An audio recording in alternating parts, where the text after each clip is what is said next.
Hello. This is my first time ever doing a live stream, so I'm going to probably have a few stumbles here at the beginning. Just want to make sure that this is up and running, but assuming it is, and I see it, sweet. We are live. Um, no one's joined yet. I wouldn't expect anyone to. In fact, I'll be surprised if anyone is watching this live. But if you are, welcome, and I'm glad to have you here. Today, I am going to be showing my editing workflow for a photo. This is a photo that I took recently on a trip to San Francisco. I was talking with my brother about some of my photo editing, and he hasn't used Capture One before, or he has used it very minimally. And so I was explaining some of the tools I use, and he wasn't entirely certain what I was talking about or how to use some of the tools. So I want to make this video mostly for my brother, but I thought it would be good for anyone else to see it too. Um, and yeah, I'm just going to sort of walk through and narrate my editing workflow and sort of the things I think about and how I go about editing my photos. So without any further ado, I'm going to get rid of myself on screen. We're just going to see this photo. Um, so first thing I'm going to do is try to straighten this out as much as I can. And usually I try to take this straight in camera, but obviously I'm imperfect and I don't do a very good job. So I like to use the straighten tool, and I think most software has a tool very similar to this where I can just give it a horizon and it will straighten it for me. And that always works great. You can also do a vertical line and it'll usually straighten it. Same. So that obviously introduced a little bit of a crop, and that's usually the next thing I go about doing is cropping. I have my rule of thirds showing here, and for this photo, I tried to frame it pretty close to how I wanted it when I was on site, but I think I want the Golden Gate Bridge that's sticking out to be more or less centered. So I think something like that. So I'm cropping off one bird from my original frame, but that's about it. So I think this is generally the framing that I like. So the big thing that I wanted to show my brother and talk about are different layers here, whether it be healing or doing global color adjustments or things like that. So I'm a little bit scatterbrained with this because I've edited this photo a few times before. So we're just gonna sort of go stream of conscious, and I will add a new adjustment layer, and I'm going to say clean. Actually, I'm just gonna call remove undesired things. And for this, I am going to use the heal tool and going to remove a few things in the water here. Oh, I want my source to be somewhere over there. And just gonna brush in. Let's get my brush a little bit bigger.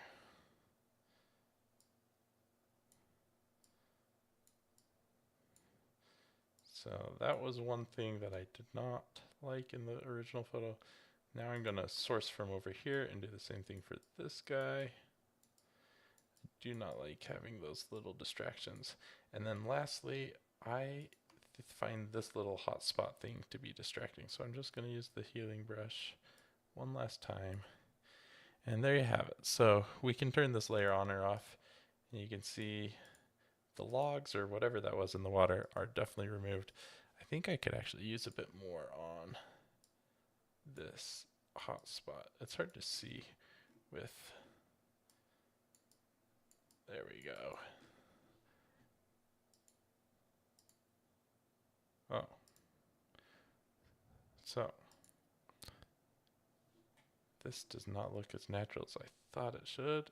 It looks like my source is a little low, so there we go. That looks far more natural to my eye.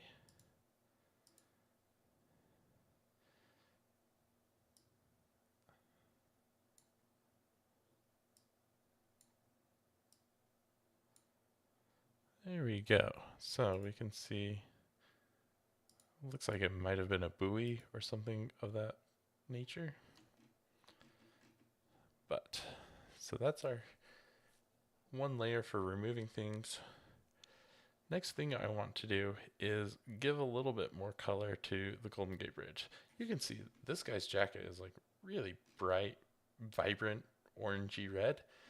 The Golden Gate Bridge itself is not, and that's obviously because it's behind some fog, which is going to cut down on contrast. But what I am going to do is create a new layer for, I'm just going to call it Gate Reds. And there are a few different ways I can mask this. I think the way that I'm going to do it this time around is just with a linear mask, linear gradient mask. And I'm going to hit M to show me my mask. I'm actually going to move this a little bit further down. So now we've got a mask for this area up here. And there are a few things I could do. I could just totally bump up saturation. It actually looks decently good. But one thing I noticed right away is, although I'm changing this up here, I'm not getting anything down here changed, which would look funny. I've made that mistake before when having reflections. So I'm actually not going to stick with just this linear gradient mask. I think I'm going to introduce a little bit more from down here.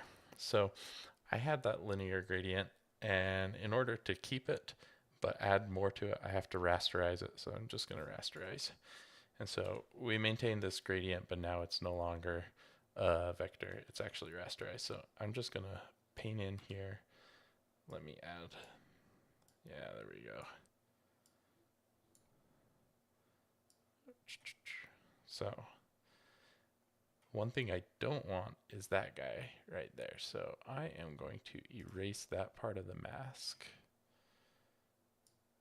And it's okay that it's not like a perfect blend because I'm hopefully only going to be messing with the reds in this layer. So I could just bump up the saturation like I was talking about before. You can see how big of a difference that is, completely desaturated versus saturated. But I don't want to affect everything. I only want to affect the reds. So if I go in here, I can just select the reds. I can say bump that saturation way up. It sort of makes it look a little funky. So instead of doing that, I'm actually going to select a specific color range. Let's go right. Well, let me zoom in. There we go. So now we've selected that specific color.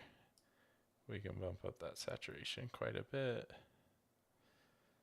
And I actually think it needs to be a little bit darker of a red. Yeah, it was turning a little too orange for my liking. One thing I like to do when I'm editing using layers is I just turn the layer on and off to sort of see the difference it makes. And in this case, I'm looking at both the reflection and the bridge itself. I want to make sure that nothing is super weird or odd about it. I'm really liking what's happening down here in the reflection. I think that looks really good. I think it looks a bit much up high. So what I'm actually going to do is I'm just going to change the opacity of my layer. Rather than tweaking the specifics of the layer, I'm just going to say, let's dial it down to about 70%. I have a tendency to overdo things, so it's nice to just go to the layer and turn down the change on the entire layer. Actually, I think that's still a little bit much. Let's go down to like 60. There you have it. I think that helps the reds come through a bit better.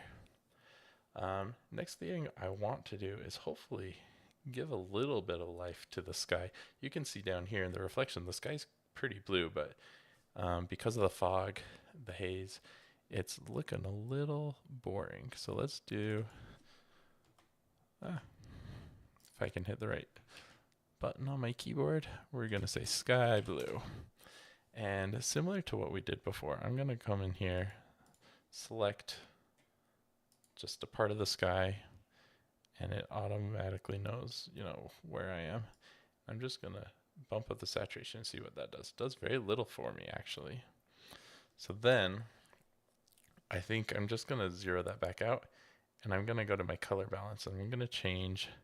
Let's start with the highlights because a lot of this is blown out, and I'm going to see what happens if I just decrease the highlights. Not a lot. And you know what? I realize it's because I have an empty adjustment layer. So let me fill in my mask. There we go. And now we should see a lot more of a difference. Let's try that blue again. Okay. That definitely makes things really blue here. The reflection looks nice, and then there's a bit more blue up here. Not a ton though. So now that we've seen sort of what the extreme is, now I want to go into here and change just the highlights, and you can see how dramatically that changes the entire image. And you can definitely overdo it. So I want to do about that much, but I also don't want any of this to apply to the bottom portion of my screen. So I'm going to just remove the mask down low and have it sort of be another gradient, very similar to our mask before, but I'm ignoring the reflection this time. Like I mentioned, I think the reflection looks a bit better than the overall sky. And once I get them matching up a little bit better, I'm probably going to make some overall like global adjustments, so that will apply to both the reflection and the sky. So I'm happy with what the mask is doing. You can see the difference between no saturation change, no highlight change, and then bumping that up a little bit. And I actually think I am going to increase the saturation a little bit. I feel, ooh, a lot of it. Went all the way to 100. Let's dial that down to about 70. I feel like the sky and the reflection of the sky are now fairly consistent one with another. And now I actually want to go back to our base layer, and I want to play around with, now that I have things looking pretty close to what I like, I want to see what it looks like if I bump the exposure down a little bit. And that does quite a bit for me. I especially like what it's doing up here on the top half of this scene. Down here, it definitely feels like it's too dark now, which you'd expect the exposure that the camera chose when I took the photo to be pretty spot on. So now that I've seen that, I actually think I'm going to go back to the sky, and I'm going to use that mask, and I'm just going to drop the exposure a little bit. There we go. So half a stop of exposure. I like how that looks. I do think it looks a bit more blue here in the sky than it does in the reflection, but usually in real life, you know, reflections are not as vibrant or as punchy as the real thing. So I think this is actually fairly true to life, and I like the way this looks. One more thing I want to do. Let's create a new layer. I'm going to call this beach. And I want to play around with the colors of the sand and rock. I think it looks a little bit brown orange for my taste. I'd like it to be a bit more of a sandy yellow, sort of a brighter color. So I am first going to fill in the mask on this layer, and then I'm going to select the color. Let's go with this right here. There we go. And then I'm going to see what happens if I just shift the hue ever so slightly. So if I go way to the left, it's super red. Way to the right, it almost looks like barf green. But I wanted to, let me toggle this back and forth, see if I prefer it. I honestly can't tell a huge difference, but I do think I like it. I don't know that that change happened. There it is, 2.1. Let's bump it all the way up to like 4.5. Now let's see.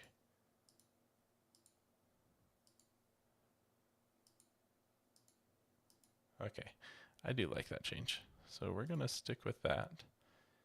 And we're going to try lightening it up a little bit too. If we go all the way, oh, okay. This is why I like going to the extremes. It shows me that I'm modifying the bridge, and I don't want to do that. I'm also modifying that guy's jacket, which I don't want to do. So what I'm going to do, first off, I'm going to dial this way back. But then I'm going to go into my mask and we're going to remove some of it. And by some of it, I mean a lot of it. And there are probably more efficient ways of doing this that I'm not as skilled at. So I sort of take the overly manual approach. One downside of doing it this way, I now have a gradient here in the sand that I sort of want to bring back, but I don't want it to be too harsh. So I'm going to draw some of that mask back in. Okay, so now that we have that, let's toggle it back and forth. It lines it up just a little, but I like that. I think that makes it feel more like a beach. Let's try actually bumping up the brightness a little bit on that and see. Now, I think that makes it wash out. And then the other thing I wanted to play around with was the saturation. See, that gives it a lot more of that yellow orange. I sort of like that. Once again, I'm saying that my mask is including the reflection, which I don't really want. So I think we're going to go remove a little bit more of that mask. I'm going to use the magic eraser this time and see how good of a job it does. If I just go like this, remove the water for me, go. It did a pretty good job. And now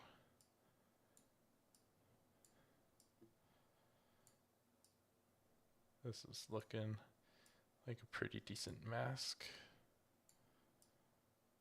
At this point, it's hard to tell what's red from the mask and what's red from the picture. But we can now take a look at turning this layer on and off. And I like that. So I think that's about all I want to do with this photo. Some people would go crazy with sky replacements, but I try to stay as true to life as I can.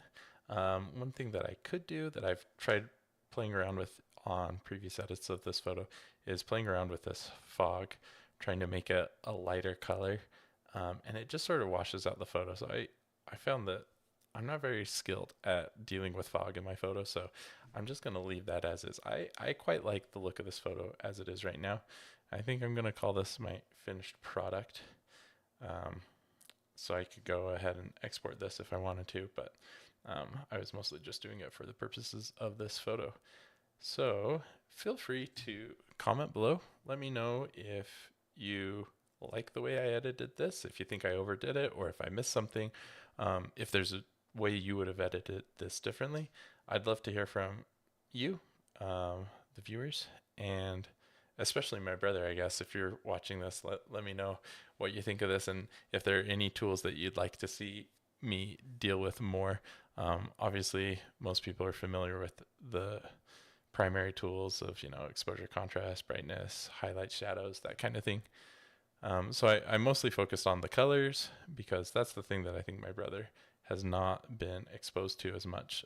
Sort of a different way of doing things in Capture One versus Darktable or Darkroom or any of the other photo editing software. So I wanted to show how this works, at least at a very high level. Obviously, I didn't go too deep into it, but that's it. So thank you for joining this live stream. I hope you enjoyed it. I'm just going to call it now. Don't want to ramble on too long. I've really missed making YouTube videos, so hopefully I can make a lot more of these in the future.